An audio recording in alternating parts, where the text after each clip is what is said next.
Junie's Book Nook. Don't forget to subscribe. The Big Cheese by Jory John and Pete Oswald. They call me Cheese, the Big Cheese. Oh, say it with me, please. The Big Cheese. Ta-da! You better believe it. That's right, folks. I'm the biggest, cheesiest piece of cheddar around. I'm really something to behold. Take a good look at me. Are you seeing what I'm seeing?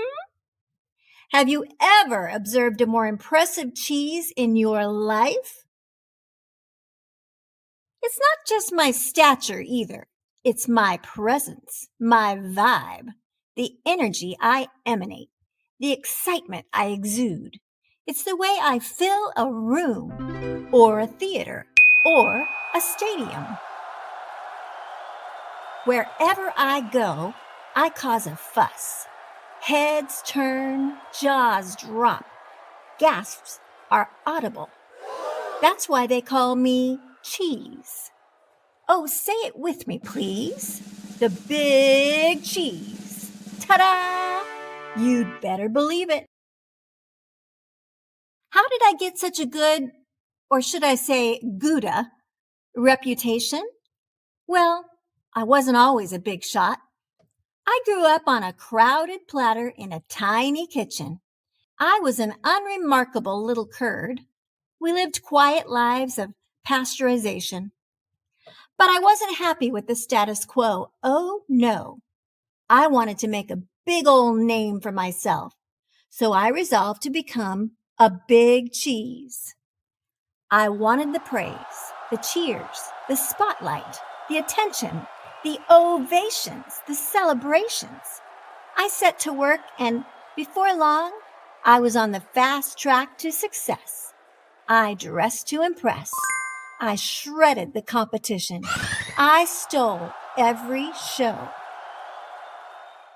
And then I'd brag nonstop to anybody who'd listen. Hey, did you see me score that goal while I was literally yawning? What was the secret to my success? Well, I stuck to the things I was good at. That way, I couldn't possibly fail. Did it get a little boring, never trying anything new? I suppose. But it didn't matter as long as everyone agreed that I was, oh, say it with me, please, the Big Cheese. Ta-da! But then, one fateful day, I met Wedge. He was new in town, and he seemed to be my exact opposite in every way. He was quiet. I was loud. He was shy. I was bold. While I dominated conversations, he kept to himself. I didn't pay him much attention at first because why would I? I was too preoccupied with being the center of my universe. But then, without warning, everything changed. Here's what happened. Every summer, our tiny village staged an all-day Cheese-cathlon. Guess who had first place trophies from the last 6 years? Oh, say it with me, please. The Big Cheese. Ta-da! You'd better believe it. This year's opening ceremony started at 5 a.m. sharp. I was fully primed and prepared to prevail. First up was a foot race, and I zipped into the lead.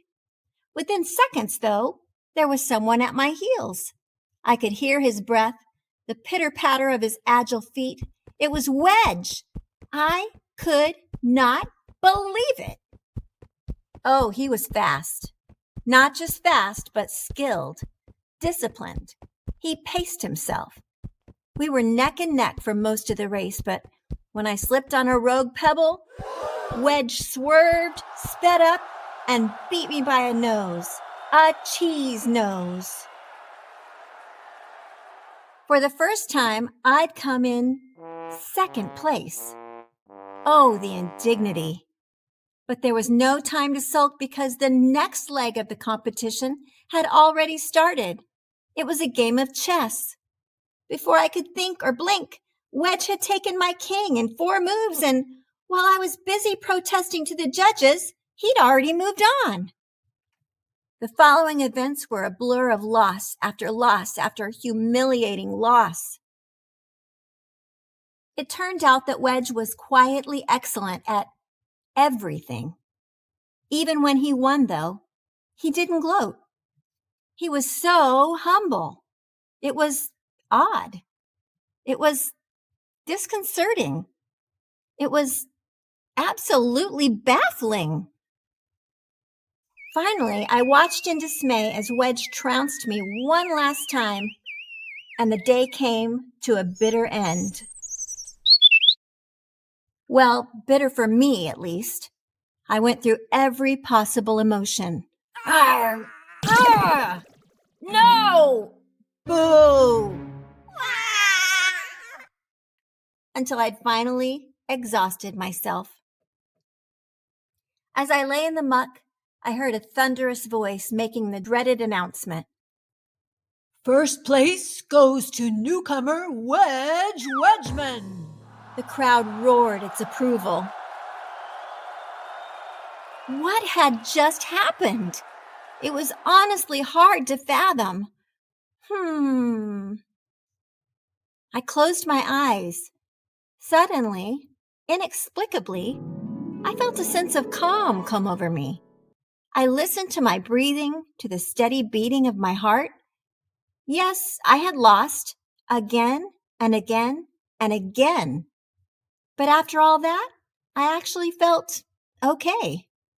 Relieved, even. I suddenly knew that my world wasn't going to crumble. I picked myself up, I dusted myself off, and I headed home. Before too long, I spotted Wedge. He wasn't busy celebrating or bragging. He was just watching the stream go by. He looked content.